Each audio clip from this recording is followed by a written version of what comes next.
So it's like, okay, I got a problem. But then I immediately drifted right back out into the consciousness. And I affectionately refer to this space as La La Land. But it was beautiful there. Imagine what it would be like to be totally disconnected from your brain chatter that connects you to the external world. So here I am in this space, and my job and any stress related to my job, it was gone. And I felt lighter in my body. And imagine all of the relationships in the external world and any stressors related to any of those, they were gone. And I felt this sense of peacefulness. And imagine what it would feel like to lose 37 years of emotional baggage. Oh, I felt euphoria. Euphoria. It was beautiful there. And then again, my left hemisphere comes online and it says, hey, you've got to pay attention. We've got to get help. And I'm thinking, I've got to get help. I've got to focus. So I get out of the shower and I'm mechanically dressed and I'm walking around my apartment and I'm thinking, I've got to get to work. I've got to get to work. Can I drive? Can I drive? And in that moment, my right arm went totally paralyzed by my side. Then I realized, oh my gosh, I'm having a stroke. I'm having a stroke. And then the next thing my brain says to me is, wow, this is so cool. This is so cool. How many brain scientists have the opportunity to study their own brain from the inside out? And then it crosses my mind, but I'm a very busy woman. I don't have time for a stroke. It's like, okay, I can't stop the stroke from happening, so I'll do this for a week or two, and then I'll get back to my routine. Okay, so I got to call help. I got to call work. I couldn't remember the number at work. So I remembered in my office I had a business card with my number on it. So I go into my business room, and I pull out a 3-inch stack of business cards.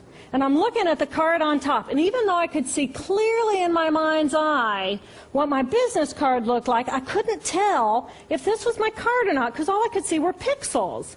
And the pixels of the words blended with the pixels of the background and the pixels of the symbols, and I just couldn't tell. And then I would wait for what I call a wave of clarity. And in that moment, I would be able to reattach to normal reality. And I could tell, that's not the card, that's not the card, that's not the card. It took me 45 minutes to get 1 inch down inside of that stack of cards. In the meantime, for 45 minutes, the hemorrhage is getting bigger in my left hemisphere. I do not understand numbers. I do not understand a telephone, but it's the only plan I have. So I take the foam pad and I put it right here. I take the business card, I put it right here, and I'm matching the shape of the squiggles on the card to the shape of the squiggles on the foam pad. But then I would drift back out into La La Land and not remember if when I come back if I'd already dialed those numbers. So I had to wield my paralyzed arm like a stump and cover the numbers as I went along and push them so that as I would come back to normal reality, I'd be able to tell, yes, I've already dialed that number. Eventually, the whole number gets dialed, and I'm listening to the phone, and my colleague picks up the phone, and he says to me, and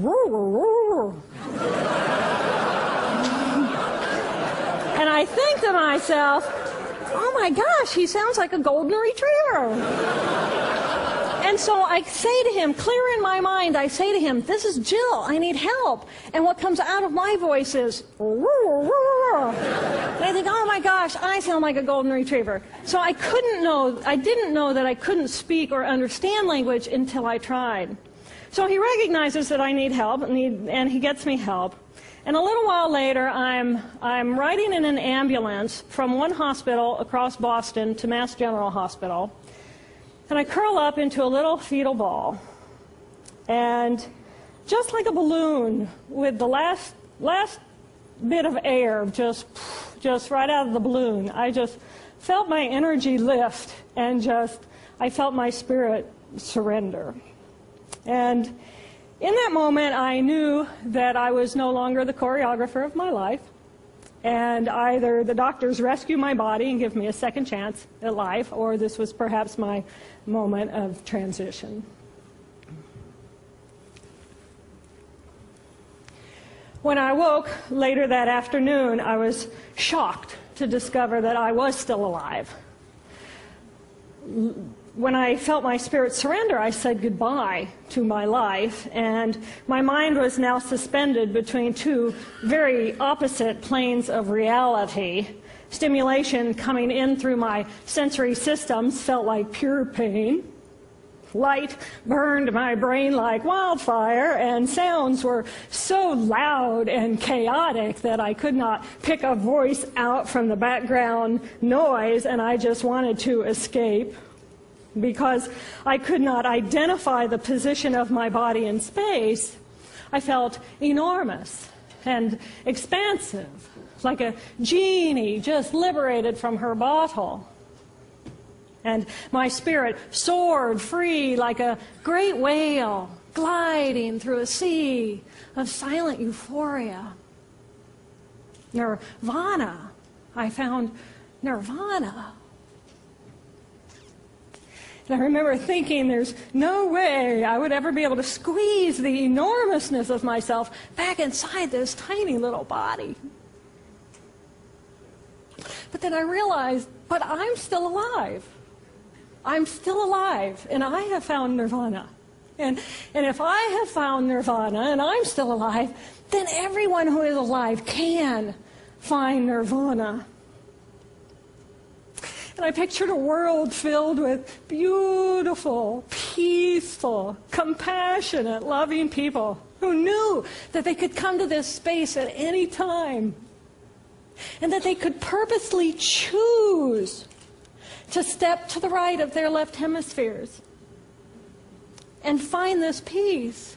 And then I realized what a tremendous gift this experience could be. What a stroke of insight this could be to how we live our lives. And it motivated me to recover.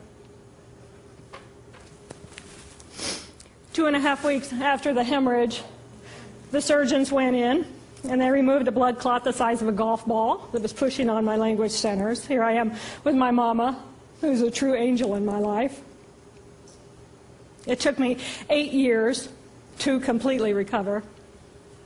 So, who are we? We are the life force power of the universe with manual dexterity and 2 cognitive minds. And we have the power to choose moment by moment who and how we want to be in the world. Right here, right now, I can step into the consciousness of my right hemisphere where I am the life force power of the universe. I am the life force power of the 50 trillion beautiful molecular geniuses that make up my form, at one with all that is. Or I can choose to step into the consciousness of my left hemisphere, where I become a single individual, a solid, separate from the flow, separate from you. I am Dr. Jill Bolte Taylor, intellectual, neuroanatomist. These are the we inside of me. Which would you choose? Which do you choose? And when? I believe that the more time we spend choosing to run the deep inner peace circuitry of our right hemispheres, the more peace we will project into the world, and the more peaceful our planet will be. And I thought that was an idea worth spreading.